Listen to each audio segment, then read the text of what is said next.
आज एक बहुत जरूरी प्रोग्राम में जाते वक्त रक्षा ड्राइवर के साथ लफड़ा हो जाता है। लफड़ा किस बात पर हुआ और प्रोग्राम किस हवाले से था, ये तो आपको मुकम्मल व्लॉग देखकर ही पता चलेगा। दोपहर के 4 बजे थे कि मेरी और ख्याल की मुलाकात इशफाक से हो जाती है। अभी हमें एक बहुत जरूरी प्रोग्राम के लिए जाना था, जिसके लिए ऑलरेडी हम लेट हो चुके थे। यहीं पर मैं इशफाक से कहता हूँ कि आज तो बिल्कुल आप अल-यामीन गंडापुर की तरह लग रहे हो, जिस पर इशफाक काफी खुश होता है और ऐसा फील करता है कि मैं सच में अल-यामीन खान गंडापुर हूँ।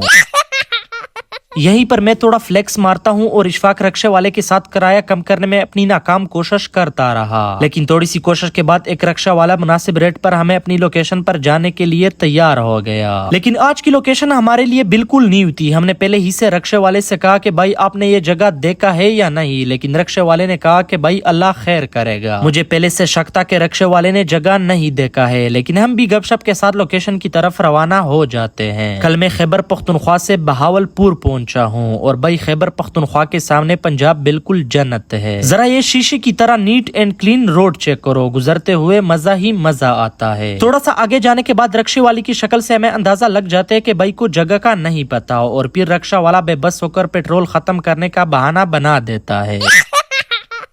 लेकिन जब हम पेट्रोल की टैंकी चेक कर लेते हैं तो टैंकी फुल होती है। अब यहाँ पर दूसरे रक्षा वाले से रास्ते का पूछते हैं। वो ड्राइवर को रास्ता बता देता है, लेकिन अभी तक प्रोग्राम वाली लोकेशन का फिर भी पता नहीं था। मसला अब ये था कि हम प्रोग्राम से पहले भी लेट हो चुके थे और मजीद भी हम ड्राइवर की वजह से लेट हो रहे थे, और प्रोग्राम भी बहुत जरूरी था, और यहाँ से इतने कम टाइम में हमें दूसरा रक्षा भी नहीं मिल रहा था। आगे जाकर एक और रक्षा वाले से पूछते हैं, लेकिन उसको भी इस लोकेशन का पता नहीं था। यही से हमारा लफड़ा शुरू हो जाता है कि भाई जब लोकेशन का पता ही नहीं था तो फिर क्यों लेकर आए हो। खैर जैसे तैसे करके हम अपनी लोकेशन पर पहुंच जाते हैं, लेकिन रक्षा ड्राइवर के साथ थोड़ी तलख जबानी के बाद हम 100 रुपए ज्यादा दे देते हैं कि भाई आइंदा के लिए इस तरह ना करो कि जगह भी मालूम ना हो और ऊपर से झूठ बोलते हो। प्रोग्राम एडिटोरियम हॉल में था। हम जैसे ही हॉल में दाखिल हो जाते हैं तो प्रोग्राम शुरू हो चुका था, जिसमें खूबसूरत खूबसूरत हैंडमेड सामान लाया गया था जो यहाँ के लोगों ने खुद तैयार किया था। और आज का प्रोग्राम इन हुनरमंद लोगों को प्रमोट करने के लिए था, जिसमें ज्यादातर खवातीन शामिल थी जो काफी मेहनत कश थी और इन चीजों से अपने ही घर से खुद रोजगार करती है। अल्लाह ताला इन जैसे खवातीन को हमेशा के लिए कामयाबियां अता फरमाए, आमीन। इसके बाद इन हुनर को मजीद कैसे प्रमोट किया जाए और इस चीजों के जरिए इलाके की टूरिज्म को बेहतर कैसे बनाया जाए, इस हवाले से बयानात होते हैं, जिसमें काफी मुअज़्ज़ज़ शख्सियात बयान करते हैं। साथ ही साथ पंजाब की आर्ट्स डिपार्टमेंट की वेबसाइट की इफ्तिताह भी हो जाती है। बयानात खत्म होने के बाद हम जैसे मेहमानों के लिए चाय वगैरह का स्पेशल बंदोबस्त हुआ था, जिसको हम बेहतरीन तरीके से एंजॉय करते हैं। प्रोग्राम खत्म होने के बाद दोस्त के साथ ही गाड़ी में वापसी करते हैं। बाकी मेरे YouTube चैनल को सब्सक्राइब करना ना भूले। आज के लिए इतना ही, गुड बाय।